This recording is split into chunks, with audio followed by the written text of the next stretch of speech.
With your support, we can raise your voice globally. उन्होंने पगड़ी issue no बिल्कुल मतलब कि फ्रांस से राष्ट्रपति के सामने लेके आया ही नहीं है. With your support, we can address those issues that no other media talks about. जो हाल अकालियां ने बादल क्या ने इन्हां ने सिੱਖੀ दिया ते बेड़ा गर्क कीता है. With your support, we can bring you breaking news from around the world. It's about consulting our allies and having a dialogue. These lessons, as I stated, was learned while working with our coalition partners. With your support, we can educate and inform everyone about who Sikhs are and connect our youth to Sikhi. And it's just, representative of a culture that's all about peace. Support your TV channel and help us take your voices to everyone around the world for every human rights issue. United Sikhs ਜਥੇਬੰਦੀ ਨੇ French ਅਤੇ European courts ਦੇ ਨਾਲ-ਨਾਲ United Nations Human Rights Committee ਦਾ ਦਰਵਾਜ਼ਾ ਵੀ ਖੜਕਾਇਆ. All of this is only possible with your generous donations. Continue your support to us and let's go further together. To donate today, please log on to our website www.tv84.tv and donate via PayPal on our website, or you can mail us your donations to TV84 36-01 37th Avenue, Long Island City, New York 11101.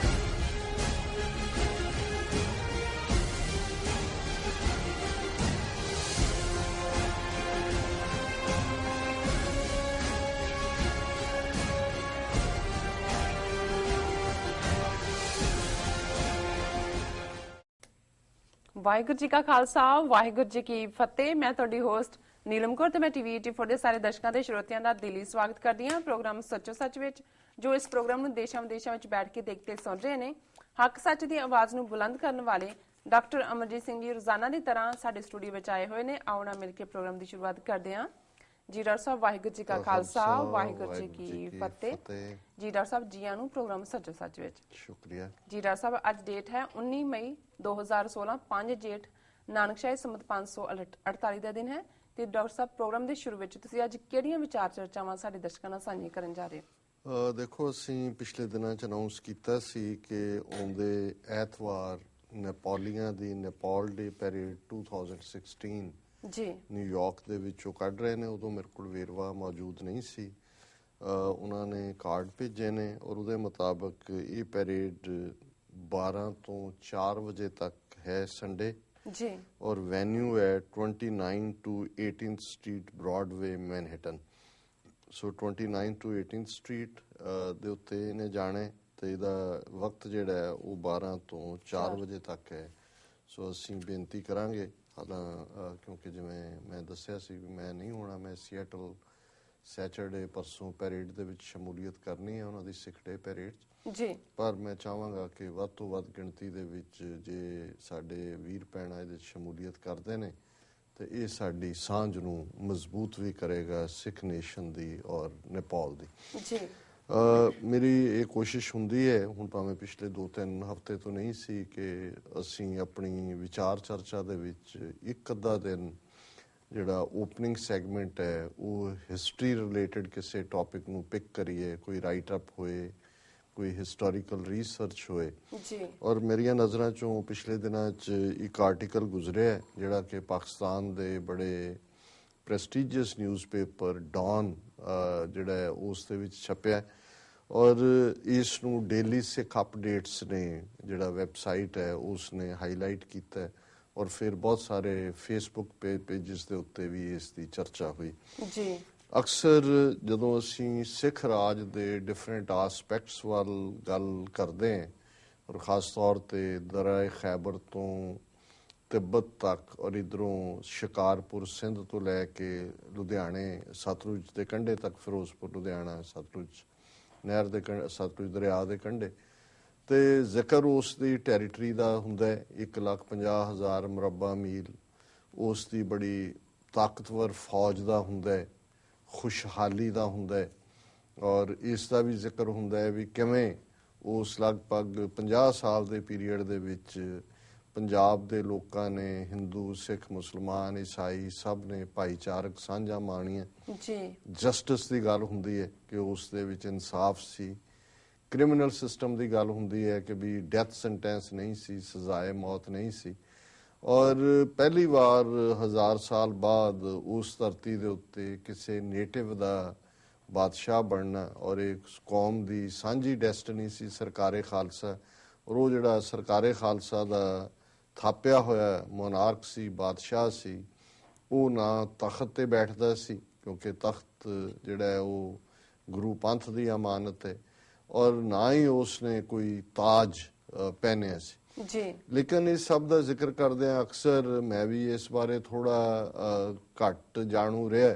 ਇਹ ਜ਼ਰੂਰ ਸੀ ਕਿ ਜੀ ਮਹਾਰਾਜਾ ਰਣਜੀਤ ਸਿੰਘ ਬੇਸ਼ੱਕ ਆਪ ਬਿਲਕੁਲ ਕੋਰੇ ਅਨਪੜ੍ਹ ਸਨ, ਪਰ ਉਹ ਵਿਦਵਾਨਾਂ ਦੀ ਬੜੀ ਇੱਜ਼ਤ ਕਰਦੇ ਸੀ ਔਰ ਵੱਡੇ ਵੱਡੇ ਵਿਦਵਾਨ ਸਕਾਲਰ ਜਿਹੜੇ ਨੇ ਉਹਨਾਂ ਦੇ ਦਰਬਾਰ ਦੇ ਵਿੱਚ ਆ ਕੇ ਇਨਾਮ ਵੀ ਪਾਉਂਦੇ ਸੀ। ਔਰ ਉਸ ਪੀਰੀਅਡ 'ਚ ਹੀ ਬਹੁਤ ਸਾਰੀ ਅਸੀਂ ਜਦੋਂ ਪੰਜਾਬ ਦੀ ਜਿਵੇਂ ਕਿੱਸਾ ਪਰੰਪਰਾ ਦੇਖਦੇ ਹਾਂ, ਪੰਜਾਬੀ ਕਿੱਸੇ ਜਾਂ ਲਿਖਤਾਂ ਜਿਨ੍ਹਾਂ ਦੇ ਵਿੱਚ ਮੁਸਲਮਾਨ ਲੇਖਕ ਔਰ ਕਵੀ ਵੀ ਵੱਡੀ ਗਿਣਤੀ 'ਚ ਨੇ, ਜਿਨ੍ਹਾਂ ਨੂੰ ਛੋਟੀ ਛੋਟੀਆਂ ਜਗੀਰਾਂ ਵੀ ਦਿੱਤੀਆਂ ਗਈਆਂ ਤਾਂ ਕਿ ਉਹਨਾਂ ਦਾ ਮਾਣ ਸਨਮਾਨ ਵੀ ਰਹੇ ਔਰ ਉਹਨਾਂ ਦਾ ਗੁਜ਼ਰ ਵੀ ਹੋਏ। ਪਰ ਕੁੱਲ ਮਿਲਾ ਕੇ ਬਹੁਤ ਘੱਟ ਇਸ ਕਿਸਮ ਦੀਆਂ ਲਿਖਤਾਂ ਮੇਰੀ ਨਜ਼ਰ 'ਚੋਂ ਵੀ ਗੁਜ਼ਰੀਆਂ, ਕਿਉਂਕਿ ਜਿਨ੍ਹਾਂ ਸਿੱਖ ਹਿਸਟੋਰੀਅਨਸ ਨੇ ਵੀ ਸਿੱਖ ਰਾਜ ਬਾਰੇ ਲਿਖਿਆ, ਸਰ ਕਰਮ ਸਿੰਘ ਹਿਸਟੋਰੀਅਨ ਨੇ, ਜਾਂ ਉਸ ਤੋਂ ਪਹਿਲਾਂ ਜਿਹੜੇ ਬੇਦੀ ਜਿਨ੍ਹਾਂ ਨੇ ਮਹਾਰਾਜਾ ਰਣਜੀਤ ਸਿੰਘ, ਹਰੀ ਸਿੰਘ ਨਲੂਆ, ਅਕਾਲੀ ਫੂਲਾ ਸਿੰਘ ਇਹਨਾਂ ਦੇ ਬਾਰੇ ਲਿਖਿਆ ਹੈ, ਬਾਬਾ ਪ੍ਰੇਮ ਸਿੰਘ ਹੋਤੀ ਮਰਦਾਨ। ਸੋ ਉਹਨਾਂ 'ਚ ਵੀ ਐਜੂਕੇਸ਼ਨ ਸਿਸਟਮ ਦਾ ਜ਼ਿਕਰ ਨਹੀਂ ਹੈ ਕਿਤੇ ਵੀ ਕਿ ਰਣਜੀਤ ਸਿੰਘ ਦੇ ਰਾਜ ਵੇਲੇ ਜਾਂ ਸਿੱਖ ਰਾਜ ਵੇਲੇ ਲਿਟਰੇਸੀ ਰੇਟ ਕੀ ਸੀ। ਆਮ ਲੋਕ ਉੱਪਰਲੀਆਂ ਸਾਰੀਆਂ ਉਸ ਦੀਆਂ ਜਿਹੜੀਆਂ ਨੇ ਪੋਜ਼ਿਟਿਵ ਗੱਲਾਂ ਤਾਂ ਨੇ, ਲੇਕਿਨ ਮੈਨੂੰ ਇਸ ਗੱਲ ਨੇ ਮਾਣ ਵੀ ਦਿੱਤਾ ਔਰ ਆਪਣੇ ਨਗੁਣੇ ਹੋਣ ਤੇ ਜਾਂ ਨਾ ਅਣਜਾਣ ਹੋਣ ਤੇ ਆਪਣੇ ਆਪ ਨੂੰ ਸ਼ਰਮ ਵੀ ਆਈ ਆਪਣੀ ਕੌਮ ਦੇ ਬਿਹਾਫ ਤੇ, ਕਿਉਂਕਿ ਮੈਨੂੰ ਨਹੀਂ ਲੱਗਦਾ ਕਿ ਕਿਸੇ ਸਿੱਖ ਸਕਾਲਰ ਨੇ ਵੀ ਇਸ ਲੈਵਲ ਦੇ ਉੱਤੇ ਜਾ ਕੇ ਜਿਹੜਾ ਰਿਸਰਚ ਕਰਕੇ ਦੱਸਿਆ ਹੋਏ ਕਿ ਉਸ ਵੇਲੇ ਦਾ ਜਿਹੜਾ ਐਜੂਕੇਸ਼ਨ ਸਿਸਟਮ ਸੀ ਮਹਾਰਾਜਾ ਰਣਜੀਤ ਸਿੰਘ ਦੇ ਪੀਰੀਅਡ 'ਚ, ਲਿਟਰੇਸੀ ਰੇਟ ਉਸ ਵੇਲੇ ਦੇ ਯੂਰਪ ਨਾਲੋਂ ਵੀ ਜ਼ਿਆਦਾ ਸੀ। ਔਰ ਕਿਵੇਂ ਬੇਸ਼ੱਕ ਉਹ ਧਾਰਮਿਕ ਦਾਇਰਾਕਾਰ 'ਚ ਧਰਮਸ਼ਾਲਾ, ਗੁਰਦੁਆਰਾ ਨਹੀਂ ਸੀ ਉਦੋਂ ਜ਼ਿਆਦਾ ਕਹਿੰਦੇ, ਧਰਮਸ਼ਾਲਾ ਸਿੱਖਾਂ ਦੀ ਧਾਰਮਿਕ ਥਾਵਾਂ ਸੀ, ਮਸੀਤ ਮੁਸਲਮਾਨਾਂ ਲਈ ਸੀ, ਮੰਦਰ ਜਾਂ ਸ਼ਿਵਾਲੇ ਜਾਂ ਠਾਕਰ ਦੁਆਰੇ ਹਿੰਦੂਆਂ ਲਈ ਸੀ, ਪਰ ਉੱਥੇ ਬੱਚਿਆਂ ਨੂੰ ਵਿਮਨ ਐਜੂਕੇਸ਼ਨ ਵੀ ਕਿਸ ਲੈਵਲ ਤੇ ਸੀ ਔਰ ਉਹਨਾਂ ਸਾਰਿਆਂ ਨੂੰ ਲਿਬਰਲ ਗ੍ਰਾਂਟਸ ਸੀ ਜਿਹੜੀਆਂ ਨਾ ਸਿਰਫ ਸਰਕਾਰ ਵੱਲੋਂ ਪ੍ਰੋਵਾਈਡ ਹੁੰਦੀਆਂ ਸੀ, ਜਿਹੜੇ ਇੰਡੀਪੈਂਡੈਂਟ ਜਗੀਰਦਾਰ ਵੀ ਸੀ ਉਹ ਵੀ ਇਸ ਗੱਲ ਨੂੰ ਯਕੀਨੀ ਬਣਾਉਂਦੇ ਸੀ ਕਿ ਉਹਨਾਂ ਨੂੰ ਐਂਪਲ ਜਿਹੜੀ ਹੈ ਅਮਾਉਂਟ ਦੇ ਵਿੱਚ ਡੋਨੇਸ਼ਨ ਦੇਣ ਤਾਂ ਕਿ ਐਜੂਕੇਸ਼ਨ ਡਿਸਟਰਬ ਨਾ ਹੋਏ।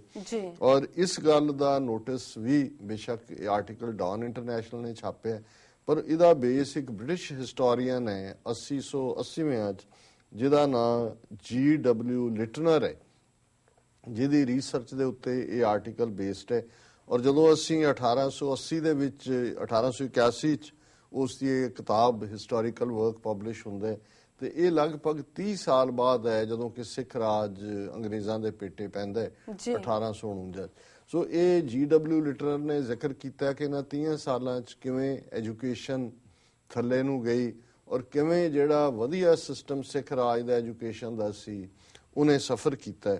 ਔਰ ਇਸ ਡਾਨ ਜਿਹੜਾ ਨਿਊਜ਼ਪੇਪਰ ਦੇ ਆਰਟੀਕਲ 'ਚ ਮੈਂ ਕੁਛ ਕੁਇਕਲੀ ਪੜਾਂਗਾ, ਕੁਛ ਜਿੱਥੇ ਮੈਂ ਸਮਝਦਾ ਵੀ ਉਸ ਦੀ ਇੰਟਰਪ੍ਰੀਟੇਸ਼ਨ ਜ਼ਰੂਰੀ ਹੈ ਉਸ ਦੀ ਟ੍ਰਾਂਸਲੇਸ਼ਨ ਮੈਂ ਕਰਾਂਗਾ। ਸੋ ਇਸ ਦਾ ਹੈਡਲਾਈਨ ਹੈ ਇਸ article the, scholar in 1881 Punjab most educated place in world during Sikh Empire, ਕਿ ਸਿੱਖ ਰਾਜ ਦੇ ਦੌਰਾਨ ਪੰਜਾਬ ਦੁਨੀਆ ਦਾ ਸਭ ਤੋਂ ਜ਼ਿਆਦਾ ਪੜ੍ਹਿਆ ਲਿਖਿਆ ਜਿਹੜਾ ਵਿਦਿਅਕ ਪੱਖੋਂ ਥਾਂ ਸੀ. According to British historian G.W. Littner in his work published in 1881, the number of students attaining education dropped nearly 50% from Maharaja Ranjit Singh Sikh Empire to British colonization. ਕਿ ਜਦੋਂ ਅੰਗਰੇਜ਼ਾਂ ਦਾ ਰਾਜ ਆਇਆ ਤੇ ਜਿਹੜੇ ਪੜ੍ਹਨ ਵਾਲੇ ਵਿਦਿਆਰਥੀ ਸੀ ਉਹਨਾਂ ਦੀ ਗਿਣਤੀ 'ਚ 50% ਦੀ ਕਮੀ ਆਈ, ਅੱਧੇ ਜਿਹੜੇ ਨੇ ਉਹ ਹਟ ਗਏ. Punjab had more scholars and intellectuals than anywhere, but after the British took over, all changed. ਕਿ ਪੰਜਾਬ ਦੇ ਵਿੱਚ ਸਭ ਤੋਂ ਜ਼ਿਆਦਾ ਸਕਾਲਰ ਪੜ੍ਹੇ ਲਿਖੇ ਔਰ ਇੰਟੈਲੈਕਚੁਅਲ ਸਨ, ਪਰ ਜਿਉਂ ਹੀ ਅੰਗਰੇਜ਼ਾਂ ਨੇ ਪੰਜਾਬ ਦੇ ਉੱਤੇ ਕਬਜ਼ਾ ਕੀਤਾ ਸਭ ਕੁਝ ਬਦਲ ਗਿਆ. The notion that with the fall of Sikhs in 1849, the British East India Company ushered in the modern age in Punjab, especially in Lahore, is one that we need to revisit. What went wrong and remained wrong subsequently is a subject that we all need to reconsider. ਉਹਨਾਂ ਨੇ ਕਿਹਾ ਜੀ ਇਹ ਜਿਹੜਾ ਇੱਕ ਭਰਮ ਫੈਲਾਇਆ ਹੋਇਆ ਹੈ ਕਿ ਜੀ ਲਾਹੌਰ ਜਦੋਂ ਅੰਗਰੇਜ਼ਾਂ ਨੇ ਟੇਕ ਓਵਰ ਕੀਤਾ ਤੇ ਇੱਕ ਮਾਡਰਨ ਏਜ ਸ਼ੁਰੂ ਹੋਈ, ਉਹਨੇ ਕਿਹਾ ਜੀ ਇਹ ਸਾਰਿਆਂ ਨੂੰ ਫਿਰ ਦੇਖਣ ਦੀ ਲੋੜ ਹੈ ਕਿਉਂਕਿ ਇਸ ਦੇ ਉੱਤੇ ਸਾਨੂੰ ਸਾਰਿਆਂ ਨੂੰ ਦੁਬਾਰਾ ਝਾਤੀ ਮਾਰਨੀ ਪਏਗੀ ਕਿ ਕੀ ਹੈ. When the Lahore Khalsa Darbar collapsed, the East India Company, thanks mainly to the Lawrence brothers, set about trying to win over the Punjabis, especially the Sikhs. ਜਦੋਂ ਲਾਹੌਰ ਖਾਲਸਾ ਦਰਬਾਰ ਦਾ ਖਾਤਮਾ ਹੋਇਆ ਤੇ ਈਸਟ ਇੰਡੀਆ ਕੰਪਨੀ ਉਹਨਾਂ 'ਚ ਵੀ ਖਾਸ ਤੌਰ ਤੇ ਲਾਰੈਂਸ ਭਰਾ ਜਿਹੜੇ ਕਿ ਡਿਸੀਜਨ ਮੇਕਰ ਸੀ, ਉਹ ਪੰਜਾਬ 'ਚ ਸਿੱਖਾਂ ਦਾ ਦਿਲ ਜਿੱਤਣ ਵੱਲ ਲੱਗੇ. There was a cogent reason for this. ਇਸ ਦਾ ਕਾਰਨ ਸੀ the East India Company, after a survey, discovered that education in Lahore and the Punjab was far superior to the education the British has introduced all over conquered India. ਕਿਉਂਕਿ East India company ਨੇ ਜਦੋਂ survey ਕਰਾਇਆ ਤਾਂ ਉਹਨਾਂ ਨੂੰ ਨਜ਼ਰ ਆਇਆ ਕਿ ਜਿਹੜਾ ਅੰਗਰੇਜ਼ਾਂ ਨੇ ਬਾਕੀ ਦਾ ਭਾਰਤ ਫਤਿਹ ਕੀਤਾ ਹੋਇਆ ਸੀ ਉਹਦੇ ਨਾਲੋਂ ਬਹੁਤ ਬਿਹਤਰ ਵਿਦਿਅਕ ਸਿਸਟਮ ਸੀ ਲਾਹੌਰ ਦੇ ਵਿੱਚ ਔਰ ਬਾਕੀ ਪੰਜਾਬ ਦੇ ਵਿੱਚ. ਇਨ Lahore alone there were 18 formal schools for girls besides specialist schools for technical training, languages, mathematics and logic, let alone specialized schools for the three major religions, they being Hinduism, Islam and Sikhism. ਕੱਲੇ ਲਾਹੌਰ ਦੇ ਵਿੱਚ ਹੀ 18 formal school ਬੱਚੀਆਂ ਕੁੜੀਆਂ ਦੀ education ਦੇ ਸੀ, ਬੱਚੀਆਂ ਦੀ education ਦੇ, ਔਰ ਇਸ ਤੋਂ ਇਲਾਵਾ ਸਪੈਸ਼ਲ ਸਕੂਲ ਸਨ ਤਕਨੀਕੀ ਟ੍ਰੇਨਿੰਗ ਦੇ ਲਈ, ਭਾਸ਼ਾਵਾਂ ਲਈ, ਹਿਸਾਬ ਲਈ, ਜਿਹੜਾ ਲੌਜਿਕ ਜਿਹਨੂੰ ਦਲੀਲ ਲਈ ਔਰ ਫਿਲਾਸਫੀ ਨੂੰ ਅਸੀਂ ਕਹਿ ਸਕਦੇ ਹਾਂ, ਔਰ ਇਸ ਤੋਂ ਇਲਾਵਾ ਮੇਜਰ ਸਕੂਲ ਹਿੰਦੂਇਜ਼ਮ, ਇਸਲਾਮ ਔਰ ਸਿੱਖਇਜ਼ਮ ਦੇ ਵੀ ਮੌਜੂਦ ਸਨ. There were craft schools specializing in miniature painting, sketching, drafting, architecture and calligraphy. ਔਰ ਇਸ ਤੋਂ ਇਲਾਵਾ ਸਪੈਸ਼ਲ ਸਕੂਲ ਸਨ ਜਿਹੜੇ ਕਰਾਫਟ ਸਿਖਾਉਂਦੇ ਸੀ ਔਰ ਉਹਦੇ ਵਿੱਚ ਮਿਨੀਏਚਰ ਪੇਂਟਿੰਗ, ਛੋਟੀ ਜਿਹੜੀ ਪੇਂਟਿੰਗ ਕੀਤੀ ਜਾਂਦੀ ਹੈ, ਸਕੈਚਿੰਗ ਜਿਹਨੂੰ ਤੁਸੀਂ ਸਕੈਚਿੰਗ ਅਤੇ ਡਰਾਇੰਗ, ਡਰਾਫਟਿੰਗ, ਇਹ ਸਾਰਾ ਆਰਕੀਟੈਕਚਰ ਜਿਵੇਂ ਬਿਲਡਿੰਗਸ ਔਰ ਦੂਸਰੇ ਬਣਾਉਣ ਦੀ ਜਿਹੜੀ ਸਾਇੰਸ ਹੈ, ਐਂਡ ਕੈਲੀਗ੍ਰਾਫੀ, ਖੂਬਸੂਰਤ ਹੱਥ ਲਿਖਤ ਜਿਵੇਂ ਜਿਹਦੇ 'ਚ ਕੁਰਾਨ ਲਿਖਿਆ ਜਾਂਦਾ ਹੈ, ਜਾਂ ਮੈਂ ਕਈ ਵਾਰ ਦੇਖਦਾ ਕਿ ਵੀ ਜਦੋਂ ਦਰਬਾਰ ਸਾਹਿਬ ਦਾ ਹੁਕਮਨਾਮਾ ਬਾਹਰ ਲਿਖਿਆ ਹੁੰਦਾ ਹੈ ਬੋਰਡ ਦੇ ਉੱਤੇ, ਔਰ ਇੰਨੀ ਖੂਬਸੂਰਤ ਉਹ ਇਹਨੂੰ ਕੈਲੀਗ੍ਰਾਫੀ ਕਹਿੰਦੇ ਨੇ ਕਿਉਂਕਿ ਉਹ ਖਾਸ ਤੌਰ ਦੇ ਉੱਤੇ ਇੱਕ ਆਰਟ ਸੀ ਕੈਲੀਗ੍ਰਾਫੀ ਦਾ. Punjab ahead to Europe in education, ਇਹਦਾ ਅਗਲਾ ਹੈਡਿੰਗ ਹੈ ਕਿ ਪੰਜਾਬ ਈਵਨ ਯੂਰਪ ਤੋਂ ਵੀ ਅੱਗੇ ਸੀ ਵਿਦਿਆ ਦੇ ਵਿੱਚ. The company concluded that Punjabis were years ahead in the field of education than the so-called enlightened Europeans. ਕਿ ਉਹਨਾਂ ਨੇ ਪਾਇਆ ਕਿ ਜਿਹਨਾਂ ਨੂੰ ਬੜੇ ਗਿਆਨਵਾਨ ਯੂਰਪੀਅਨ ਕਹਿੰਦੇ ਨੇ ਉਹਨਾਂ ਨਾਲੋਂ ਪੰਜਾਬੀ ਬਹੁਤ ਅੱਗੇ ਸਨ. Every village in Punjab through the Tahsildar had an ample supply of the Punjabi qaida which was compulsory for females. ਕਿ ਹਰ ਪਿੰਡ ਦੇ ਵਿੱਚ ਤਹਿਸੀਲਦਾਰ ਰਾਹੀਂ ਪੰਜਾਬੀ ਦੇ ਕਾਇਦੇ ਜਿਹੜੇ ਨੇ ਬਹੁਤ ਵੱਡੀ ਗਿਣਤੀ ਦੇ ਵਿੱਚ ਮੁਹੱਈਆ ਕਰਵਾਏ ਜਾਂਦੇ ਸਨ ਔਰ ਇਹ ਕਾਇਦਾ ਹਰ ਫੀਮੇਲ, ਹਰ ਬੀਬੀ ਦੇ ਲਈ ਬੜਾ ਜ਼ਰੂਰੀ ਸੀ ਉਸ ਨੂੰ ਦੇਣਾ. Thus almost every Punjabi woman was literate in the sense that she could read and write the Lande form of Gurmukhi. ਹੁਣ ਜਦੋਂ ਤੁਸੀਂ ਲੈਂਗੁਏਜ ਦੇਖਦੇ ਹੋ ਜਿਹੜੀ ਹਿਸਾਬ ਕਿਤਾਬ ਦੀ ਲੈਂਗੁਏਜ ਹੁੰਦੀ, ਕਦੇ ਬਾਣੀਆਂ ਦੀਆਂ ਬਹੀਆਂ ਦੇਖੋ ਉਹਨੂੰ ਲੰਡੇ ਕਹਿੰਦੇ ਨੇ। ਔਰ ਇੱਕ ਜਿਹੜੇ ਲਿੰਗੁਇਸਟ ਨੇ ਉਹਨਾਂ ਦਾ ਕਹਿਣਾ ਹੈ ਕਿ ਜਿਹੜੀ ਗੁਰਮੁਖੀ ਦਾ ਵਿਕਾਸ ਵੀ ਹੋਇਆ, ਔਰ ਮਨੋਹਰ ਸਿੰਘ ਮਾਰਕੋਸ ਇੱਥੇ ਬੜੇ ਵੱਡੇ ਸਕਾਲਰ ਜਿਹੜੇ ਚੜ੍ਹਾਈ ਕਰ ਚੁੱਕੇ ਨੇ, ਉਹਨਾਂ ਨੇ ਪੂਰੇ ਚਾਰਟ ਬਣਾਏ ਹੁੰਦੇ ਸੀ। ਉਹਨਾਂ ਨੇ ਮੈਨੂੰ ਵੀ ਸਮਝਾਇਆ ਵੀ ਕਿਵੇਂ ਜਦੋਂ ਤੁਸੀਂ ਲੰਡੇ ਜ਼ਬਾਨ ਜਿਹੜੀ ਬਾਣੀਆਂ ਦੀ ਜ਼ਬਾਨ ਮੰਨੀ ਜਾਂਦੀ ਸੀ, ਔਰ ਮੋਸਟਲੀ ਮਾਪਿਓ ਆਪਣੇ ਬੱਚਿਆਂ ਨੂੰ ਭੇਜਦੇ ਸੀ ਉਹ ਸਿੱਖਣ ਦੇ ਲਈ, ਉਹ ਪੰਜਾਬੀ ਗੁਰਮੁਖੀ ਸਕ੍ਰਿਪਟ ਦਾ ਹੀ ਪਹਿਲਾ ਹਿੱਸਾ ਰਿਹਾ। ਸੋ ਇਹਨਾਂ ਦੇ ਕਹਿਣ ਮੁਤਾਬਕ ਕਿ ਵੀ ਹਰ ਔਰਤ ਜਿਹੜੀ ਹੈ ਉਹ ਲੰਡੇ ਜ਼ਬਾਨ ਔਰ ਗੁਰਮੁਖੀ ਨੂੰ ਜ਼ਰੂਰ ਪੜ੍ਹ ਸਕਦੀ ਸੀ। To overcome this and yet keep the Punjabis in line, a deliberate campaign to burn all Punjabi qaidas was planned। ਕਿ ਅੰਗਰੇਜ਼ਾਂ ਨੇ ਦੇਖਦੇ ਆ ਕਿ ਵੀ ਇਹਨਾਂ ਕੋਲ ਤਾਂ ਇਸ ਕਿਸਮ ਦਾ ਸਿਸਟਮ ਹੈ, ਉਹਨਾਂ ਨੇ ਸਾਰੇ ਕਾਇਦੇ ਇਕੱਠੇ ਕਰਵਾ ਕੇ ਸੜਵਾ ਦਿੱਤੇ।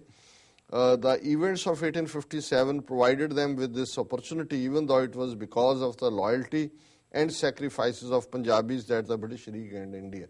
ਕਿ ਭਾਵੇਂ ਇਹ ਪੰਜਾਬੀਆਂ ਦੀ ਬਦੌਲਤ ਜਿਹਨਾਂ ਸਿੱਖ ਮੁਸਲਮਾਨ ਫੌਜੀ ਸੀ ਕਿ 1857 ਦਾ ਗਦਰ ਦਬਾਇਆ ਜਾ ਸਕਿਆ, ਪਰ ਉਹਦਾ ਇਨਾਮ ਉਹਨਾਂ ਨੇ ਇਹ ਦਿੱਤਾ ਹੈ ਕਿ ਇਸ ਬਹਾਨੇ ਨਾਲ ਉਹਨਾਂ ਨੇ ਪੰਜਾਬੀ ਜ਼ਬਾਨ ਦੇ ਜਿਹੜੇ ਕਾਇਦੇ ਜਿਨ੍ਹਾਂ ਰਾਹੀਂ ਐਜੂਕੇਸ਼ਨ ਫੈਲਦੀ ਸੀ ਉਹ ਸਾਰਿਆਂ ਨੂੰ ਅੱਗ ਲਵਾ ਦਿੱਤੀ। But how did the British rulers now formally under the crown after the East India Company was dislodged after becoming bankrupt because of expense incurred in 1857 gauge the situation.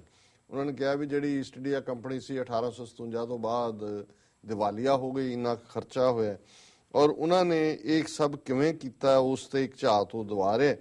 Here we have an amazing book from the legendary G.W. Littner, the founder of Government College Lahore and Punjab University, and undoubtedly one of the world's greatest ever linguists, who studied indigenous education in the Punjab in amazing detail in 1882। ਉਹਨਾਂ ਨੇ ਕਿਹਾ ਵੀ ਇਹ system ਸਾਰਾ ਕਿਵੇਂ ਅੰਗਰੇਜ਼ਾਂ ਨੇ destroy ਕੀਤਾ, ਇਸ ਦਾ ਜੇ ਤੁਸੀਂ ਵੇਰਵਾ ਸਮਝਣਾ ਹੈ ਤੇ G.W. ਲਿਟਨਰ ਜਿਹੜਾ ਇੱਕ ਬਹੁਤ ਵੱਡਾ ਇਤਿਹਾਸਕਾਰ, ਭਾਸ਼ਾ ਵਿਗਿਆਨੀ, ਗਵਰਨਮੈਂਟ ਕਾਲਜ ਲਾਹੌਰ ਦਾ ਪ੍ਰਿੰਸੀਪਲ ਰਿਹਾ, ਸੰਸਥਾਪਕ, ਔਰ ਪੰਜਾਬ ਯੂਨੀਵਰਸਿਟੀ ਦੇ ਵੀ ਮੁੱਢਲੇ ਸੰਸਥਾਪਕਾਂ ਚੋਂ, ਉਹਨੇ ਜਿਹੜੀ ਬੜੀ ਰਿਸਰਚ ਤੋਂ ਬਾਅਦ 1882 ਦੇ ਵਿੱਚ ਜਿਹੜੀ ਉਹਨੇ ਕਿਤਾਬ ਲਿਖੀ ਇੰਡੀਜਨਸ ਐਜੂਕੇਸ਼ਨ ਇਨ ਪੰਜਾਬ, ਕਿ ਪੰਜਾਬ ਦੇ ਵਿੱਚ ਦੇਸੀ ਇੰਡੀਜਨਸ ਹੁੰਦਾ ਆਪਣੀ ਬਣਾਈ ਜਿਹੜੀ ਵਿਦਿਆ ਉਹ ਜਿਹੜੀ ਹੈ ਬੜੀ ਲਾਹੇਵੰਦੀ ਹੈ ਦੇਖਣੀ। His conclusions make much better sense today, for they were ignored by the British during the years of their rule. Not that we today care for what the great man said then, yet it seems sensible to bring the matter to our readers' attention। ਉਹਨੇ ਕਿਹਾ ਵੀ ਉਹਦੀ report ਨੂੰ ਅੰਗਰੇਜ਼ਾਂ ਨੇ ਤਾਂ ਅਣਗੌਲਿਆਂ ਕੀਤਾ, ਉਹ ਤਾਂ ਡਿਸਟਰੋਏ ਕਰਨ ਵਾਲੇ ਸੀ ਉਸ ਸਿਸਟਮ ਨੂੰ, ਪਰ ਅੱਜ ਇਸ ਦੀ ਬੜੀ ਅਹਿਮੀਅਤ ਹੈ। In the introduction to his original 1882 publication, he starts off by stating, ਹੁਣ ਇਹ G.W. ਲਿਟਨਰ ਦੀ ਕਿਤਾਬ ਨੂੰ ਕੋਟ ਕੀਤਾ ਜਾ ਰਿਹਾ ਕਿ ਉਹਨੇ ਸ਼ੁਰੂ ਦੇ ਵਿੱਚ ਕਿਤਾਬ ਦੇ ਕਿਹਾ, in spite of the best intentions, the most public-spirited officers and generous government that had the benefit of the tradition of other provinces, the true education of the Punjab was crippled, checked, and nearly destroyed. Our system stands convicted of worse than official failure। ਉਹਨੇ ਕਿਹਾ ਜੀ ਭਾਵੇਂ ਸਰਕਾਰ ਕਹਿੰਦੀ ਹੈ ਵੀ ਅਸੀਂ ਬਹੁਤ ਕੋਸ਼ਿਸ਼ ਕਰ ਰਹੇ ਹਾਂ, ਬਿਊਰੋਕਰੈਟ ਕੋਸ਼ਿਸ਼ ਕਰ ਰਹੇ ਨੇ, ਪਰ ਜਿਹੜਾ ਸਿਸਟਮ ਅਸੀਂ ਇੱਥੇ ਐਜੂਕੇਸ਼ਨ ਦਾ ਦਿੱਤਾ ਹੈ ਉਹ ਪੂਰੀ ਤਰ੍ਹਾਂ ਕ੍ਰਿਪਲਡ ਹੈ, ਚੈੱਕਡ ਹੈ, ਔਰ ਬਿਲਕੁਲ ਜਿਹੜਾ ਤਬਾਹੀ ਵਾਲਾ ਹੈ। Our system stands convicted of worse than official failure, ਵੀ ਇਹ ਬਿਲਕੁਲ ਆਫੀਸ਼ੀਅਲ ਫੇਲਿਅਰ ਤੋਂ ਵੀ ਬਦਤਰ ਹੈ। The Punjab has this tradition whereby the most unscrupulous chief, the avaricious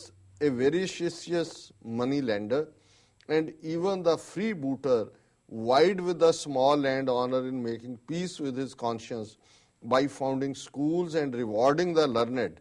There is not a mosque, a temple, a dharmshala that had not a scholar attached to it।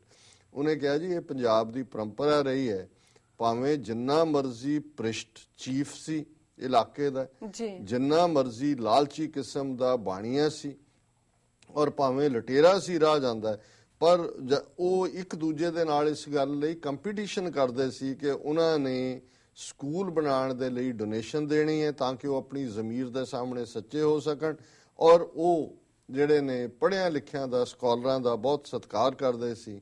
ਕੋਈ ਐਸੀ ਪੰਜਾਬ ਦੇ ਵਿੱਚ ਮਸੀਤ, ਮੰਦਰ ਜਾਂ ਧਰਮਸ਼ਾਲਾ, ਜਿਹਦਾ ਮਤਲਬ ਗੁਰਦੁਆਰਾ ਨਹੀਂ ਸੀ, ਜਿਹਦੇ ਨਾਲ ਜਿਹੜਾ ਹੈ ਉਹ ਨਾ ਹੋਏ ਜਿਹੜਾ school. British burnt books in Punjab. This network the British set out to destroy. In the carnage of revenge that followed 1857, the British made it a special effort to search every house of a village and to burn every book. Even the secular schools of Lahore, which used Persian or Lande as a medium of instruction, books formed the major bonfire. Then British troops cleansed the area.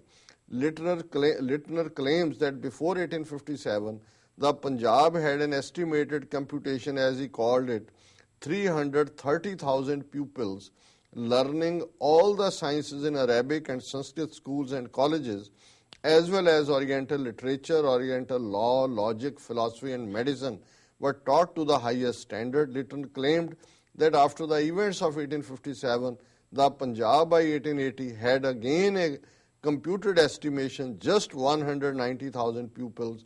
He says an entire tradition far superior to what Europe had to offer was destroyed. ਇਹ ਹੁਣ ਬਹੁਤ revealing facts ਨੇ ਇਹ, ਔਰ ਉਹਨਾਂ ਦਾ historian ਹੀ ਲਿਟਨਰ ਜਿਹੜਾ ਗੋਰਾ ਹੈ, ਕੋਈ ਦੇਸੀ ਨਹੀਂ ਹੈ, ਉਹ ਇਹ ਕਹਿ ਰਿਹਾ ਵੀ ਕਿਵੇਂ ਅੰਗਰੇਜ਼ਾਂ ਨੇ ਹਰ ਘਰ ਚੋਂ ਲੱਭ ਕੇ ਫਿਰ ਕਿਤਾਬਾਂ ਜਿਹੜੀਆਂ ਨੇ ਡਿਸਟਰੋਏ ਕੀਤੀਆਂ। ਕਈ ਵਾਰ ਜਦੋਂ ਮੈਂ ਇਹ ਕਹਿੰਦਾ ਵੀ ਸਾਨੂੰ ਪੜ੍ਹਨ ਲਿਖਣ ਦਾ ਸ਼ੌਕ ਨਹੀਂ ਹੈ, ਕਿੱਥੇ ਚਲਾ ਗਿਆ। ਹੁਣ ਜਦੋਂ ਤੁਸੀਂ ਸਾਰੇ ਕਾਰਨ ਦੇਖਦੇ ਹੋ, ਇਹ ਪਹਿਲੀ ਵਾਰ ਹੈ ਕਿ ਮੇਰੀ ਨਜ਼ਰ ਚੋਂ ਇਸ ਕਿਸਮ ਦਾ ਜਿਹੜਾ ਪਾਰਟ ਹੈ ਉਹ ਗੁਜ਼ਰੇ। ਉਹਨੇ ਇਹ ਲਿਟਨਰ ਨੇ ਕਿਹਾ ਕਿ ਵੀ 1857 ਦੇ ਗਦਰ ਤੋਂ ਪਹਿਲਾਂ ਪੰਜਾਬ 'ਚ 3,30,000 ਵਿਦਿਆਰਥੀ ਸਨ ਜਿਹੜੇ ਕਿ ਅੱਡ-ਅੱਡ ਥਾਵਾਂ ਦੇ ਉੱਤੇ ਆਪਣੇ ਇੰਡੀਜਨਸ ਸਿਸਟਮ ਦੇ ਵਿੱਚ ਵਿਦਿਆ ਲੈਂਦੇ ਸਨ, ਜਿਹੜੀ ਕਿ ਅਰਬੀ ਦੇ ਵਿੱਚ, ਸੰਸਕ੍ਰਿਤ ਦੇ ਵਿੱਚ ਜਾਂ ਗੁਰਮੁਖੀ ਦੇ ਵਿੱਚ ਅੱਡ-ਅੱਡ ਥਾਵਾਂ ਤੇ ਓਰੀਐਂਟਲ ਲਿਟਰੇਚਰ ਸੀ। ਉਹਦੇ 'ਚ ਲਾਅ ਦੀ ਐਜੂਕੇਸ਼ਨ, ਫਿਲਾਸਫੀ ਦੀ, ਲੌਜਿਕ ਦੀ, ਮੈਡੀਸਨ ਦੀ ਹਾਈਐਸਟ ਸਟੈਂਡਰਡ ਦੀ ਸੀ। ਪਰ 1857 ਤੋਂ ਬਾਅਦ 1880 ਤੱਕ ਪਹੁੰਚਦੇ ਆ, ਇਹ ਜਿਹੜੇ ਵਿਦਿਆਰਥੀ ਨੇ ਜਿਹੜੇ 30 ਸਾਲ ਪਹਿਲਾਂ 3,30,000 ਸਨ, ਉਹਨਾਂ ਦੀ ਗਿਣਤੀ 1,90,000 ਰਹਿ ਗਈ। ਔਰ ਇਹ ਜਿਹੜੀ ਸਾਰੀ ਟ੍ਰੈਡੀਸ਼ਨ ਸੀ ਉਹਨਾਂ ਦੀ ਐਜੂਕੇਸ਼ਨ ਦੀ, ਜਿਹੜੀ ਬਹੁਤ ਵਧੀਆ ਸੀ ਇਵਨ ਯੂਰਪੀਅਨ ਨਾਲੋਂ, ਉਸ ਨੂੰ ਡਿਸਟਰੋਏ ਕਰ ਦਿੱਤਾ ਗਿਆ। To explain his claim, Leitner quotes from Punjab administration report of 1849-51 paragraph 377। ਹੁਣ 1849 'ਚ ਪੰਜਾਬ ਅੰਗਰੇਜ਼ਾਂ ਨੇ ਆਪਣੇ ਪੇਟੇ ਪਾਇਆ ਔਰ ਲਿਟਨਰ ਨੇ ਉਹਨਾਂ ਦੀ ਰਿਪੋਰਟ ਚੋਂ ਕੋਟ ਕੀਤਾ ਹੈ 1849 ਤੋਂ 51 ਤੱਕ paragraph 377। The Musliman schools are nearly all connected with the village mosque, where the land is rent-free. The endowments are secular and religious to support temples, mosques, schools, village inns, more of a monastic character.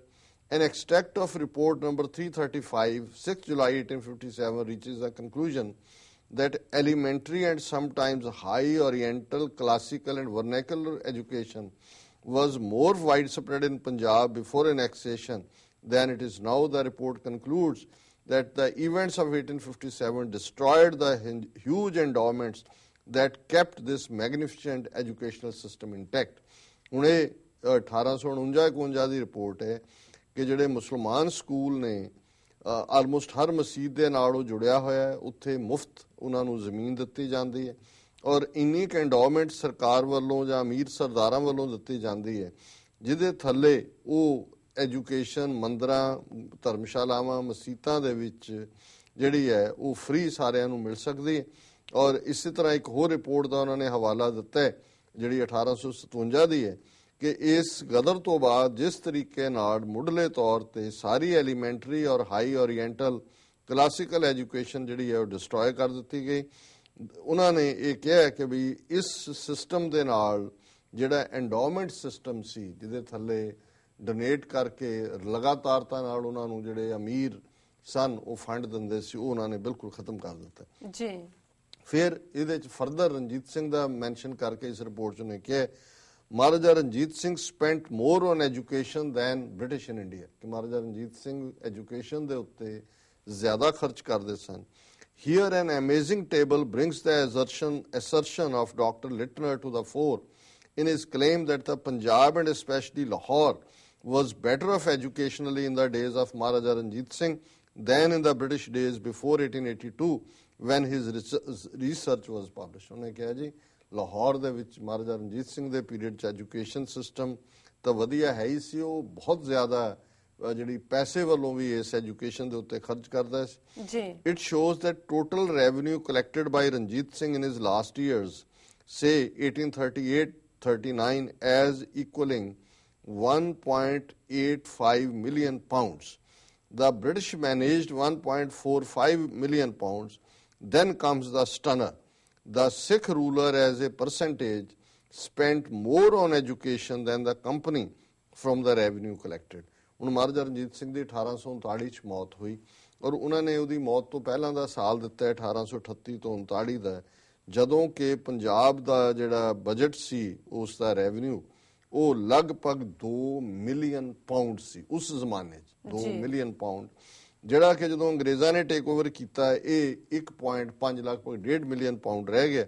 ਔਰ ਉਹਨੇ ਕਿਹਾ ਵੀ ਉਸ ਤੋਂ ਬਾਅਦ ਵੱਡੀ ਹੈਰਾਨੀ ਦੀ ਗੱਲ ਇਹ ਹੈ ਕਿ ਸਿੱਖ ਰੂਲਰ ਮਹਾਰਾਜਾ ਰਣਜੀਤ ਸਿੰਘ ਜਿਹੜੇ ਨੇ ਉਹ ਮੱਚ ਮੋਰ ਮਨੀ ਐਜੂਕੇਸ਼ਨ ਤੇ ਸਪੈਂਡ ਕਰਦੇ ਸੀ ਦੈਨ ਜਦੋਂ ਕਿ ਕੰਪਨੀ ਨੇ ਰੈਵਨਿਊ ਇਕੱਠਾ ਕੀਤਾ। ਔਰ ਇਹਦੇ 'ਚ ਇੱਕ ਪਾਰਟ ਜਦੋਂ ਸਕਾਲਰਸ ਦੀ ਗੱਲ ਹੁੰਦੀ ਹੈ ਕਿ ਇਕੱਲੇ ਲਾਹੌਰ ਦੇ ਵਿੱਚ ਕਿੰਨੇ ਸਕਾਲਰ ਸਨ ਲਾਹੌਰ ਜ਼ਿਲ੍ਹੇ ਜਿਹੜੇ ਐਜੂਕੇਸ਼ਨ ਦੇ ਲਈ ਲੱਗੇ ਹੋਏ ਸੀ। In the Lahore district report of 1860, we see that it had 576 formal schools where 4,225 scholars taught. ਕਿ ਕੱਲੇ ਲਾਹੌਰ ਡਿਸਟ੍ਰਿਕਟ ਦੀ ਰਿਪੋਰਟ 1860 ਦੀ ਹੈ ਕਿ ਉਹਦੇ 'ਚ 576 ਸਕੂਲ ਸਨ ਇੱਕ ਜ਼ਿਲ੍ਹੇ ਦੇ ਵਿੱਚ, ਜਿਹਦੇ 'ਚ 4,225 ਜਿਹੜੇ ਨੇ ਸਕਾਲਰ ਅਧਿਆਪਕ ਜਿਹੜੇ ਨੇ ਪੜ੍ਹਾਉਂਦੇ ਸੀ। This being the case, if Lahore had so many scholars in the year 2010, it could again become a first world education center and district.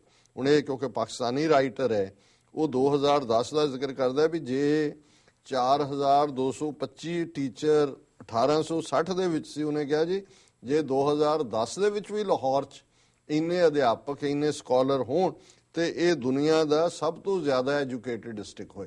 ਸੋ ਉਦੋਂ ਅੰਦਾਜ਼ਾ ਲਾਓ ਵੀ ਐਜੂਕੇਸ਼ਨ ਦੇ ਮਾਮਲੇ ਦੇ ਵਿੱਚ ਲਾਹੌਰ ਜਾਂ ਪੰਜਾਬ ਕਿੱਥੇ ਸੀ।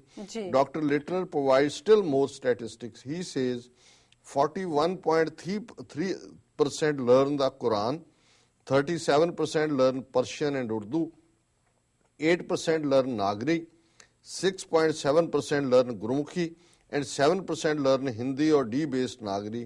The teachers are all paid in grain by the local landlords who also send in daily rations. Special mention has been made of the extra amounts of grain sent to teachers in Sialkot. This probably explains the qualitative edge that Sialkot education has always maintained. Its manifestation in Iqbal and Faiz can easily be seen. ਹੁਣ ਇਹਦੇ 'ਚ ਬੜਾ ਦਿਲਚਸਪ ਗੱਲ ਹੈ ਔਰ ਬਹੁਤ ਵਾਰ ਜਦੋਂ ਅਸੀਂ ਖਾਲਿਸਤਾਨ ਦੇ ਹਵਾਲੇ ਨਾਲ ਗੱਲ ਕਰਦੇ ਹਾਂ ਤੇ ਸਾਡੇ ਹੀ ਆਪਣੇ ਜਿਨ੍ਹਾਂ ਦਾ ਮਨ ਕਿਤੇ ਨਹੀਂ ਖਲੋਂਦਾ ਹੁੰਦਾ ਉਹ ਕਹਿਣਗੇ ਜੀ ਇਹਦੇ 'ਚ ਹਿੰਦੂਆਂ ਦਾ ਕੀ ਬਣੇਗਾ, ਦੂਸਰਿਆਂ ਦਾ ਕੀ ਬਣੇਗਾ, ਪੜ੍ਹਾਈ ਕਿੱਥੋਂ ਹੋਏਗੀ। ਤੁਸੀਂ ਇਹ ਦੇਖੋ ਕਿ ਵੀ ਸਿੱਖ ਰਾਜ ਜਿਹੜਾ 100 ਸਾਲ ਅਸੀਂ ਮੁਗਲਾਂ ਔਰ ਅਫਗਾਨਾਂ ਜਿਹੜੇ ਕਿ ਇਸਲਾਮ 'ਚ ਯਕੀਨ ਰੱਖਣ ਵਾਲੇ ਸੀ ਉਹਨਾਂ ਦੇ ਨਾਲ ਲੜ ਕੇ ਬਣਾਇਆ, ਸਿਰਾਂ ਦੇ ਮੁੱਲ ਪਏ, ਘੱਲੂ ਕਾਰੇ ਹੋਏ ਦੂਜੇ। ਅਸੀਂ ਸਿੱਖ ਕਰੈਕਟਰ ਦੇਖੋ ਔਰ ਜਿਹੜਾ ਉਹ ਸਿੱਖ ਰਾਜ ਐਸਟੈਬਲਿਸ਼ ਹੁੰਦਾ ਹੈ ਉਹਦੇ ਐਜੂਕੇਸ਼ਨ ਬਾਕੀ ਤਾਂ ਅਸੀਂ ਕਰਦੇ ਹਾਂ ਕਿ ਜੀ ਫਕੀਰ ਅਜ਼ੀਜ਼ੁਦੀਨ ਦੂਸਰੇ ਭਰਾ ਕਿਵੇਂ ਲਾਹੌਰ ਦਰਬਾਰ 'ਚ ਮੇਵਾ ਸਿੰਘ ਤੇ ਮਾਖੇ ਖਾਂ ਹੋਏ ਸਿੱਧੇ ਹੱਲੇ 3 ਫਰੰਗੀ ਦੇ ਤੋੜ ਸੁੱਟੇ, ਫੌਜ ਦੇ ਵਿੱਚ ਉਹਨਾਂ ਦੀ ਕੀ ਥਾਂ ਹੈ। ਪਰ ਐਜੂਕੇਸ਼ਨ ਦੇ ਵਿੱਚ ਔਰ ਕਿਸ ਕਿਸਮ ਦਾ ਇਹ ਸਿੱਖ ਕਰੈਕਟਰ ਹੈ ਗੁਰੂ ਨੇ ਬਣਾਇਆ ਕਿ ਭਾਈ ਜਿਹੜੀ ਉਹ ਐਜੂਕੇਸ਼ਨ ਹੈ ਉਹਦੇ 'ਚ 41.3% ਲੋਕ ਕੁਰਾਨ ਸ਼ਰੀਫ ਸਿੱਖਦੇ ਨੇ ਉਸ ਐਜੂਕੇਸ਼ਨ ਸਿਸਟਮ 'ਚ। 37% ਜਿਹੜੇ ਨੇ ਉਹ ਫਾਰਸੀ ਤੇ ਉਰਦੂ ਸਿੱਖਦੇ ਨੇ। ਸਿੱਖਾਂ ਨੇ ਨਹੀਂ ਕਿਹਾ ਕਿ ਜੀ ਇਹ ਤਾਂ ਉਰਦੂ ਤੇ ਫਾਰਸੀ ਜਿਹੜੀਆਂ ਨੇ ਮੁਸਲਮਾਨਾਂ ਦੀਆਂ ਜ਼ਬਾਨਾਂ। ਹੁਣ ਇਹ ਸਟੇਟ ਔਰ ਐਂਡੋਮੈਂਟ ਸਰਦਾਰਾਂ ਦੀ ਜਾ ਰਹੀ ਹੈ ਇਸ ਐਜੂਕੇਸ਼ਨ ਸਿਸਟਮ ਜਿੱਥੇ ਕੁਰਾਨ ਸਿੱਖਿਆ ਜਾ ਰਿਹਾ ਹੈ, ਜਿੱਥੇ ਉਰਦੂ ਔਰ ਫਾਰਸੀ ਪੜ੍ਹਾਈ ਜਾਂਦੀ ਹੈ। 8% ਜਿਹੜੇ ਨੇ ਉਹ ਦੇਵਨਾਗਰੀ ਹਿੰਦੀ ਸਿੱਖਦੇ ਨੇ।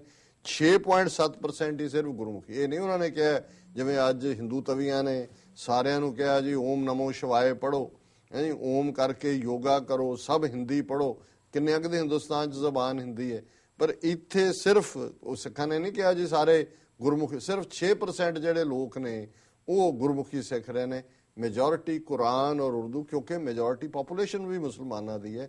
ਕੋਈ ਲੈਂਗੁਏਜ ਪਾਲਿਸੀ ਥੋਪੀ ਨਹੀਂ ਗਈ ਔਰ ਇਸ ਦੇ ਉਲਟ ਉਹ ਸਿਖਾਉਣ ਵਾਲਿਆਂ ਨੂੰ ਵੀ ਜਿਹੜੀਆਂ ਨੇ ਲਿਬਰਲ ਗ੍ਰਾਂਟਸ ਦਿੱਤੀਆਂ ਗਈਆਂ ਔਰ ਉਹਨਾਂ ਨੇ ਇਹ ਕਿਹਾ ਕਿ ਵੀ ਇਹ ਜਿਹੜੀਆਂ ਨੇ ਜਿਹੜੇ ਟੀਚਰਸ ਨੇ ਜਾਂ ਦੂਜੇ, ਕਿਉਂਕਿ ਮੋਸਟਲੀ ਰੈਵਨਿਊ ਗ੍ਰੇਨਸ ਦੇ ਵਿੱਚ, ਕਣਕ ਦੇ ਵਿੱਚ ਹੁੰਦਾ ਸੀ, ਉਹਨਾਂ ਨੂੰ ਨਾ ਸਿਰਫ ਗੁਜ਼ਾਰੇ ਦੇ ਲਈ ਉਹਨਾਂ ਨੂੰ ਫੂਡ ਦਿੱਤਾ ਜਾਂਦਾ ਸੀ, ਈਵਨ ਰੋਜ਼ਾਨਾ ਰਾਸ਼ਨ ਵੀ ਦਿੱਤਾ ਜਾਂਦਾ ਸੀ। ਔਰ ਲਾਹੌਰ ਤੋਂ ਇਲਾਵਾ ਸਿਆਲਕੋਟ ਨੂੰ ਐਕਸਟਰਾ ਜਿਹੜੀ ਹੈ ਗ੍ਰੇਨ ਔਰ ਦੂਸਰਾ ਸਟਫ ਦਿੱਤਾ ਜਾਂਦਾ ਸੀ। ਔਰ ਇਹਨੇ ਰਾਈਟਰ ਨੇ ਕਿਹਾ ਸ਼ਾਇਦ ਇਹੀ ਕਾਰਨ ਹੈ ਕਿ ਸਿਆਲਕੋਟ ਦੇ ਵਿੱਚ ਐਜੂਕੇਸ਼ਨ ਲਾਹੌਰ ਨਾਲੋਂ ਵੀ ਬੈਟਰ ਰਹੀ ਔਰ ਉਸ ਸਿਆਲਕੋਟ ਨੇ ਅਲਾਮਾ ਇਕਬਾਲ ਔਰ ਫੈਜ਼ ਅਹਿਮਦ ਫੈਜ਼ ਵਰਗੇ ਜਿਹੜੇ ਨੇ ਇਹ ਪੈਦਾ ਕੀਤੇ ਮਹਾਨ ਸਕਾਲਰ। ਔਰ ਕਨਕਲੂਜਨ ਦੇ ਵਿੱਚ ਉਹਨਾਂ ਨੇ ਕਿਹਾ ਕਿ Sikh empire has a impressive teacher to student ratio. ਔਰ ਇਹ ਜਿਹੜੀ ਇੰਨੀ ਜ਼ਬਰਦਸਤ ਸਟੂਡੈਂਟ ਟੀਚਰ ਰੇਸ਼ੋ ਹੈ, it would be of interest for us today to understand the schools of Lahore of those days. Schools opened from 7 a.m. and closed at midday. In no case was a class allowed to exceed 50 people. If any report of this number came forward, the Subedar would send soldiers to arrest the teacher for trying to destroy the future of our children. Imagine, can we ever imagine such care and love today? America ਦੇ ਵਿੱਚ ਵੀ ਜਦੋਂ ਤੁਸੀਂ student teacher ratio ਦੇਖਦੇ ਹੋ, ਇੱਥੇ ਵੀ education ਦਾ ਮਾੜਾ ਹਾਲ ਹੈ public ਸਕੂਲਾਂ ਦਾ, ਖਾਸ ਕਰ ਕਈ ਵਾਰੀ ਕਲਾਸ 70 80 ਸਟੂਡੈਂਟ ਨੇ ਇੱਕ ਟੀਚਰ। ਇੰਨੀ ਐਡਵਾਂਸਡ ਕੰਟਰੀ ਅੱਜ ਅਸੀਂ 200 ਸਾਲ ਬਾਅਦ ਇਹ ਜ਼ਿਕਰ ਕਰ ਰਹੇ ਉਸ ਸਿੱਖ ਰਾਜ ਤੋਂ। ਔਰ ਇਹ ਆਰਟੀਕਲ ਰਿਵੀਲ ਕਰਦਾ ਹੈ ਲਿਟਰਰ ਤੇ ਬੇਸਡ ਕਿ ਉੱਥੇ ਰਣਜੀਤ ਸਿੰਘ ਦੇ ਰਾਜ ਵੇਲੇ 50 ਵਿਦਿਆਰਥੀ ਵੱਧ ਤੋਂ ਵੱਧ ਇੱਕ ਕਲਾਸ 'ਚ ਹੋ ਸਕਦੇ ਸੀ, ਇਸ ਤੋਂ ਬਿਯੋਂਡ ਨਹੀਂ। ਇਹ ਟੀਚਰ ਸਟੂਡੈਂਟ ਰੇਸ਼ੋ ਸੀ। ਔਰ ਜੇ ਕੋਈ ਟੀਚਰ 50 ਤੋਂ ਵੱਧ ਰੱਖਣ ਦੀ ਕੋਸ਼ਿਸ਼ ਕਰਦਾ ਸੀ, ਉਹਨੂੰ ਅਰੈਸਟ ਕੀਤਾ ਜਾਂਦਾ ਸੀ ਤਾਂ ਕਿ ਉਨਿਆਂ ਕੁ ਦੇ ਨਾਲ ਇੰਟਰੈਕਸ਼ਨ ਰਹੇ। ਔਰ ਇਹ ਰਾਈਟਰ ਕਹਿ ਰਿਹਾ ਪਾਕਿਸਤਾਨੀ ਕਿ ਕੀ ਅਸੀਂ ਇਮੈਜਿਨ ਕਰ ਸਕਦੇ ਹਾਂ ਕਿ ਇਹੋ ਜਿਹਾ ਸਿਸਟਮ ਅਸੀਂ ਅੱਜ ਦੇ ਸਕਦੇ ਹਾਂ। Inside the walled city, all the schools have been described in great detail. ਫਿਰ ਅੱਗੇ ਉਹਨਾਂ ਨੇ ਡੀਟੇਲ ਦਿੱਤੀ ਹੈ ਲਾਹੌਰ ਦੇ ਸਕੂਲਾਂ ਦੇ ਨਾਂ ਕਿ ਕਿਹੜੇ ਕਿਹੜੇ ਕਿੱਥੇ ਕਿੱਥੇ ਸੀ। ਔਰ ਉਹਦੇ 'ਚ ਉਹਨੇ ਫਿਰ ਡਾਕਟਰ ਕਿਚਨਰ ਜਿਹੜਾ ਇਸ ਹਿਸਟੋਰੀਅਨ GW ਲਿਟਨਰ ਦਾ ਜ਼ਿਕਰ ਕਰਦੇ ਆ ਕਿਹਾ ਰਾਈਟਰ ਨੇ ਕਿ ਕੁਝ ਸਾਲ ਪਹਿਲਾਂ ਉਹਨਾਂ ਨੇ ਬੇਨਤੀ ਕੀਤੀ ਸੀ ਪੰਜਾਬ ਸਰਕਾਰ ਨੂੰ, ਸ਼ਾਬਾਜ਼ ਸ਼ਰੀਫ ਦੀ ਸਰਕਾਰ ਨੂੰ, ਕਿ ਵੀ ਜਿਹੜੀ ਸੜਕ ਦਾ ਨਾਂ ਕ੍ਰਾਸਿੰਗ ਹੈ ਨੀਲਾ ਗੁੰਬਦ ਅਨਾਰਕਲੀ ਕ੍ਰਾਸਿੰਗ, ਇਹਨੂੰ ਲਿਟਨਰ ਰੋਡ ਰੱਖਿਆ ਜਾਏ ਕਿਉਂਕਿ ਉਸ ਹਿਸਟੋਰੀਅਨ ਨੇ ਇਸ ਕਿਸਮ ਦੇ ਫੈਕਟ ਸਾਹਮਣੇ ਲਿਆਂਦੇ। ਤਾਂ ਉਹਨੇ ਕਿਹਾ ਕਿ ਵੀ ਕਿਸੇ ਬਿਊਰੋਕਰੈਟ ਨੇ ਕਿਹਾ ਜੀ ਇਹ ਤਾਂ ਅਨਨੋਨ ਬੰਦਾ ਹੈ, ਕੋਈ ਇਹਨੂੰ ਨਹੀਂ ਜਾਣਦਾ। ਔਰ ਉਹਨੇ ਕਿਹਾ ਵੀ ਸ਼ਾਬਾਜ਼ ਸ਼ਰੀਫ ਨੇ ਵੀ ਕਿਹਾ ਹਾਂ ਇਹਦੇ ਨਾਂ ਤੇ ਨਾ ਹੀ ਰੱਖੀਏ। ਔਰ ਉਹਨੇ ਐਂਡ ਦੇ ਵਿੱਚ ਅੱਜ ਦੀ ਅਨਪੜ੍ਹਤਾ, ਇਹ ਇਕੱਲੇ ਹੀ ਉਹਨਾਂ ਨੇ ਪਾਕਿਸਤਾਨੀ ਪੰਜਾਬ ਦੀ ਗੱਲ ਕੀਤੀ ਹੈ, ਆਪਣੇ ਪੰਜਾਬ ਦਾ ਜੇ ਹਾਲ ਦੇਖੀਏ ਤਾਂ ਉਹਨਾਂ ਤੋਂ ਵੀ ਬਦਤਰ ਹੈ। Luckily he is not part of the 0.55% figure, though he attended the institution Littner founded. ਉਹਨੇ ਕਿਹਾ ਕਿ ਵੀ ਇਹ ਉਹਨੇ ਇਸ ਦਾ ਜਲੂਸ ਕੱਢਿਆ ਸ਼ਾਬਾਜ਼ ਸ਼ਰੀਫ ਜਾਂ ਬਿਊਰੋਕਰੇਸੀ ਦਾ, ਕਿ ਉਹਨਾਂ ਨੇ ਕਿਹਾ ਕਿ ਵੀ ਇਹ ਵੀ ਉਹੀ ਅਨਪੜ੍ਹ ਟੋਲਾ ਜਿਹੜਾ ਅੱਜ ਭਾਵੇਂ ਪੜ੍ਹੇ ਲਿਖੇ ਆਪਣੇ ਆਪ ਨੂੰ ਕਹਿੰਦੇ ਨੇ ਪਰ ਉਸ ਅਨਪੜ੍ਹਤਾ ਦਾ ਸ਼ਿਕਾਰ ਨੇ। ਸੋ ਅਸੀਂ ਜਿੱਥੇ ਇਸ ਲੇਖ ਨੂੰ ਐਪਰੀਸ਼ੀਏਟ ਕਰਦੇ ਹਾਂ ਉੱਥੇ ਅਸੀਂ ਇਹ ਗੱਲ ਜ਼ਰੂਰ ਕਨਕਲੂਜਨ 'ਚ ਕਹਿਣਾ ਚਾਹੁੰਦੇ ਹਾਂ ਕਿ ਇਹ ਪੋਲੀਟੀਕਲ ਪਾਵਰ ਦਾ ਕਮਾਲ ਹੁੰਦਾ ਹੈ। ਅੱਜ ਜਦੋਂ ਪੰਜਾਬ ਦੇ ਸਿੰਪਟਮਸ ਦੀ ਗੱਲ ਹੁੰਦੀ ਹੈ, ਡਰੱਗਸ, ਨੌਕਰੀ ਨਾ ਹੋਣਾ, ਐਜੂਕੇਸ਼ਨ ਨਾ ਹੋਣਾ, ਦੂਸਰਾ ਨਾ ਹੋਣਾ, ਤੇ ਕਿੱਥੇ ਸਾਡੇ ਕੋਲ ਜੇ ਰਾਜ ਸ਼ਕਤੀ ਸੀ ਤੇ ਕਿਸ ਕਿਸਮ ਦਾ ਅਸੀਂ ਐਜੂਕੇਸ਼ਨ ਸਿਸਟਮ, ਜੇ ਨੌਕਰੀਆਂ ਦੀ ਗੱਲ ਕਰਨੀ ਹੈ ਤੇ 50 ਤੋਂ ਜ਼ਿਆਦਾ ਯੂਰਪੀਅਨ, ਅਮਰੀਕਨ, ਜਿਨ੍ਹਾਂ ਦੇ ਵਿੱਚ ਫ੍ਰੈਂਚ, ਇਟਾਲੀਅਨ, ਰਸ਼ੀਅਨ ਆਫੀਸਰ ਸਨ, ਐਲਾਰਡ, ਵੈਂਤੁਰਾ, ਉਹ ਜਾ ਕੇ ਨੌਕਰੀ ਕਰਦੇ ਸੀ। ਇਹ ਪੋਲੀਟੀਕਲ ਪਾਵਰ ਨਾਲ ਜੁੜੀ ਹੋਈ ਖੁਸ਼ਹਾਲੀ ਹੁੰਦੀ ਹੈ। ਤੇ ਜਦੋਂ ਪੋਲੀਟੀਕਲ ਪਾਵਰ ਨਹੀਂ ਹੁੰਦੀ ਫਿਰ ਤੁਹਾਡੇ ਨਿਆਣੇ ਵੀ ਅਨਪੜ੍ਹ, ਆਪਣੀ ਜ਼ਬਾਨ ਪੰਜਾਬੀ ਗਵਾ ਕੇ ਹਿੰਦੀ ਅੰਗਰੇਜ਼ੀ ਲੰਗੜੀ ਜਿਹੀ ਬੋਲਣਗੇ, ਡਰੱਗ ਖਾਣਗੇ ਔਰ ਆਤਮਘਾਤ ਤੁਹਾਡੇ ਕਿਸਾਨ ਕਰਨਗੇ। ਔਰ ਤੁਹਾਡੀ ਜਿਹੜੀ ਕੌਮ ਹੈ ਉਹ ਅੱਜ ਘਰੇਲੂ ਖਾਨਾ ਜੰਗੀ ਵੱਲ ਉਹਨਾਂ ਨੇ ਜਿਵੇਂ ਤੋਰੀ ਹੈ ਇਵੇਂ ਦੁਸ਼ਮਣ ਤੋਰਦਾ। ਸੋ ਇਹ ਅੱਜ ਦਾ ਮੈਂ ਸਮਝਦਾ ਵੀ ਇੱਕ ਅਹਿਮ ਡਿਸਕਸ਼ਨ ਪੁਆਇੰਟ ਹੈ ਜਿਹੜਾ ਸਾਨੂੰ ਦੇਖਣ ਦੀ ਲੋੜ ਹੈ ਕਿ ਆਪਣੀ ਪੋਲੀਟੀਕਲ ਪਾਵਰ ਔਰ ਗੁਲਾਮੀ ਉਸ ਦੇ ਵਿੱਚ ਕੀ ਫਰਕ ਹੁੰਦਾ। ਜੀ ਡਾਕਟਰ ਸਾਹਿਬ ਤੁਹਾਡਾ ਬਹੁਤ ਬਹੁਤ ਸ਼ੁਕਰੀਆ। ਇਸ ਨਾਲ ਲੈਣੇ ਆ ਬ੍ਰੇਕ। ਵਿਊਅਰਸ, ਵਿਚਾਰਾਂ ਦਾ ਸਿਲਸਿਲਾ ਇਸ ਤਰ੍ਹਾਂ ਚੱਲਦਾ ਰਹੇਗਾ। ਮਿਲਦੇ ਹਾਂ ਛੋਟੇ ਵਕਫੇ ਤੋਂ ਬਾਅਦ।